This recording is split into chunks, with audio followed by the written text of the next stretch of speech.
దేవుని అవన్న సూత్రాలు మీ అందరికన్నా ఎసుకిస్తున్నాములో ఉన్న సూత్రాలు దేవుని మాటలను దేవుడు మానవుల్ని ఎంతగానో ప్రేమించి ఆది అందు ఆదావుని అవ్వనే నిర్మించి ఒక వనం వేసి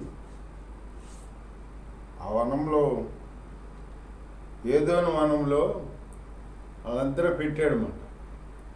పెడితే నమ్మకంగా ఉంటారని పెడితే ఆ నమ్మకాన్ని పోగొట్టుకున్నారన్నమాట. పోగొట్టుకుని దేవుడు ఇచ్చిన మహిమను పోగొట్టుకున్నారన్నమాట. దేవుడు మహిమ ఇచ్చాడన్నమాట. ఆ మహిమ పోగొట్టుకుని వీళ్ళు పాపం చేశారు. ఎప్పుడైతే పాపం చేశారో అప్పుడే లోకంలోకి పాపం ప్రవేశించింది. మనసులోకి పాపం ప్రవేశిస్తుందన్నమాట. అట్లా ఉండగా దేవుడు మీరు నేను చెప్పిన మాట వినకుండా మీరు తప్పు చేశారు కాబట్టి మీరు ఈ వనంలో ఉంటాకి వీల్లేదు అని అలా చెప్పించేసి భూలోకానికి పంపించేసాడు. అపవిత్రమైన వాళ్ళు ఆ తోటలో ఉంటాకి వీల్లేదు. అది పవిత్రమైన తోట. అపవిత్రమైన వాళ్ళు వంటకి వండకూడదు, అప్పుడు వండలేరు. అందుకనే దేవుడు వాళ్ళని పంపించేశాడు. పంపించేటప్పుడు వాళ్ళకి ఒక ఉపాయం చేశాడు. మళ్ళీ సహాయం చేశాడు. వాళ్ళకి వస్త్రాలు గుర్తించాడనమాట. అంటే వస్త్రాలు కుట్టించి ఇచ్చాడనమాట. ఆ వస్త్రాలు వేసుకుని మహిమ వస్త్రాలు అంతకితం వాళ్ళు పాపం లేదు కాబట్టి వాళ్ళు అట్లా జీవించినా వాళ్ళకేమి తెలియలే. పాపం వచ్చేటప్పటికి వాళ్ళు మనం వస్త్రహీనులు అనుకుని తెలుసుకున్నారన్నమాట. తెలుసుకుని వాళ్ళు పాపం చేశారన్నమాట. పాపం చేస్తే ఆ వస్త్రహీనులని తెలుసుకున్నారు. పాపం వచ్చిందనుకో మనలోకి మన శరీరం ఇది శరీర క్రియలు జరిగిస్తాము.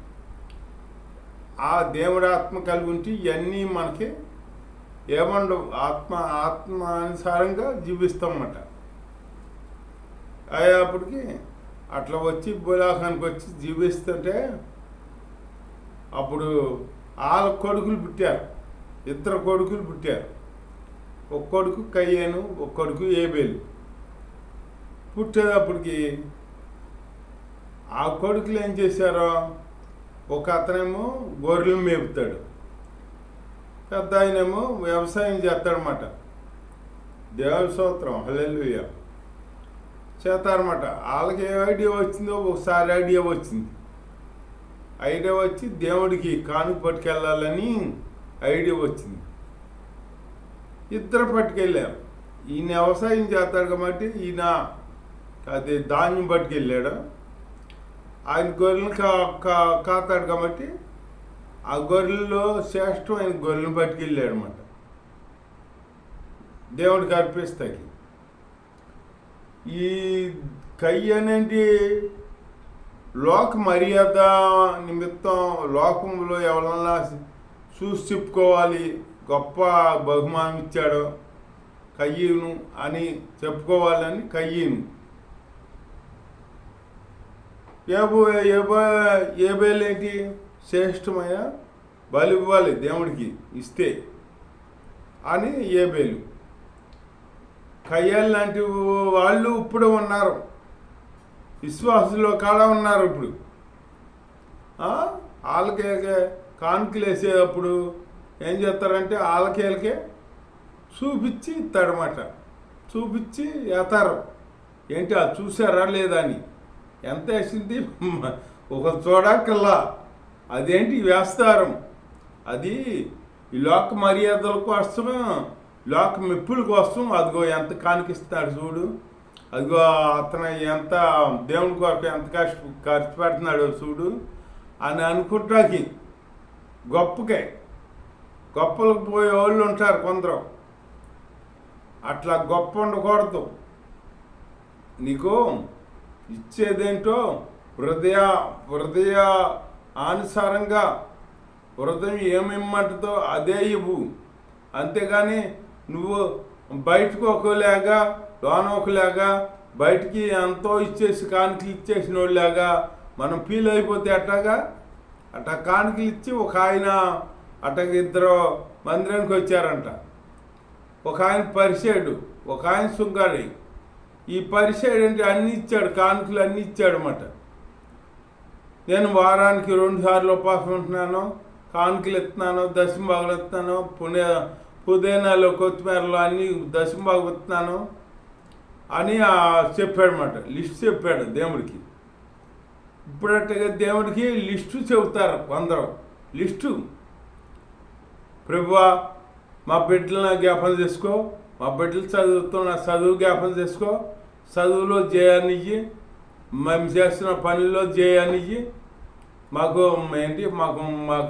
సంపాదన వచ్చి పడిపోవాలి, మేము ఊరికే సంపాదించేయాలి, మాకు ఆశీర్వాదం వచ్చేయాలి అన్నట్టుగా ఈ లిస్ట్ చెబుతారు దేవుడికి.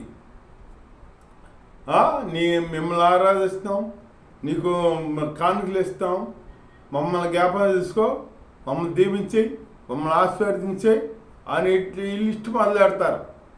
అది ప్రార్థన అంటే ఏంటి? ఇది కాదు ప్రార్థన, పక్క వాళ్ళ గురించి ప్రార్థన చేయాలి. అది గొప్పదే, గొప్ప ప్రార్థన. మన గురించి మనం చేసుకోకూడదు. అట్లా చేసేవాళ్ళు ఉన్నారన్నమాట. ఈ కయ్యాను ఏం చేశాడో దేవుడు ఏబేలు ప్రార్థన బలి అర్పి అంగీకరించాడు దేవుడని. కయ్యను అతనికి కోపం వచ్చింది. పోనీ నా బలి అంగీకరించకపోయినా తమ్ముడు బలి అంగీకరించాడో దేవుడు అని సంతోషించేది వెళ్ళపోయి ఈడు ఇక తమ్ముడి మీద పగబెట్టుకున్నాడు. ఈ తమ్ముడుంటే నాకు పేరు రాదు అని చెప్పేసి తమ్ముడిని చంపేయాలనుకున్నాడు. చూడు ఎంత స్వార్థమో చూడు. నీ తమ్ముడే కదా, నీ జంట, నీ తల్లికి పుట్టినోడే కదా, నీ తర్వాత పుట్టినోడే కదా, నీ పేరుకి తెంచి పుట్టినోడే కదా, నీ సహోదరుడేగా, నీకు అంత ఇదేంటి? అట్లాగే ఒక అతను బైబిల్లో అసూయ పడ్డాడు. అసూయ పడి అక్కడ యుద్ధం చేయవలసింది ఎవరో రాజు. ఇప్పుడు అక్కడ సైన్యం చెయ్యాలి, ఆ రాజు చెయ్యాలి. ఎవరో వచ్చారు, ఒక ఆయన వచ్చాడు, వీళ్ళు గడగడ వణికిపోతుంటే ఆ దావీదు వచ్చి అక్కడ యుద్ధం చేసాడనమాట. చేసి గొలియాతుని జయించాడు. జయిస్తే ఈ ఇశ్రాయేలు పెద్దలు ఏమన్నారు? సౌలుకి 1000 కొలది జైలు, దావీదుకి 10,000 కొలది జైలు అన్నారన్నమాట. అనేటప్పటికి అక్కడ అసూయ వచ్చింది. ఏంటి నాకన్నా ఎక్కువ దావీదుకి ఎందుకు 10,000 కొలది జైలు అన్నారు వీళ్ళు? ఈ దావీదు ఉంటే నాకు పేరు రాదు, దావీదుని తీసేయాలి, చంపేయాలి అని చెప్పేసి పగబట్టాడనమాట. ఈ పగబట్టే వాళ్ళు ఎక్కువైపోతున్నారు ఇప్పుడు. ఆ పగబట్టే వాళ్ళు ఆ పగ వాళ్ళ మీదకి వస్తుంది, చివరికి తెలుసుకోరాడు, వాళ్ళ మీదకి వస్తుంది. ఈ పగబట్టి ఇట్లా చేసి దావీదు మేలు చేస్తే ఇట్లా గీటు చేశాడు కాబట్టి సభలు చివరికి ఎట్లా చచ్చిపోయాడు? తన కత్తి మీద పడి చచ్చిపోయాడు అనమాట. అట్లాగే వస్తాయి. మనం మంచి చేస్తే మంచి వస్తుంది, చెడు చేస్తే చెడు వస్తుంది మనకమాట. మనం చేసుకుంటే అదే వస్తుంది. అట్లాగా మనం ఒకరు మంచి చేయాలి, చెడు చేయకూడదు. చెడు చేసే బిడ్డలుగా ఉండకూడదు. అందులో దేవుడి బిడ్డలు అట్లా ఉండకూడదు, చెడు చేసే బిడ్డలుగా అసలు ఉండకూడదు. దేవుడు ప్రేమ కలిగి మనం సమాధానం కలిగి ఉండాలన్నమాట. అలాంటి జీవితం దేవుడు మనకి అనుగ్రహించును గాక. దేవుడు ఈ వాక్యం దీవించును గాక. ఆమేన్. స్తోత్రం నాయన. యేసయ్య మేము ఎలా ఉండాలి తెలియపరిచి మా దేవా మీ ప్రేమ కలిగి మీ సమాధానం కలిగి మేము ఉండాలని తెలియపరిచేస్తాను. మాలో అసూయ ఉండకూడదు, ప్రేమ కలిగేమని మేము ఉండాలి తండ్రి. అలాంటి జీవితం మేము కలిగి ఉంటే అది సహాయం చేయమని శ్రమలో ప్రార్థించాడు సహాయం చేస్తున్నా. ఇంకెలా స్తోత్రాలు చెల్లించు పరమ తండ్రి. ఆమేన్. ఆమేన్. హల్లెలూయా. హల్లెలూయా.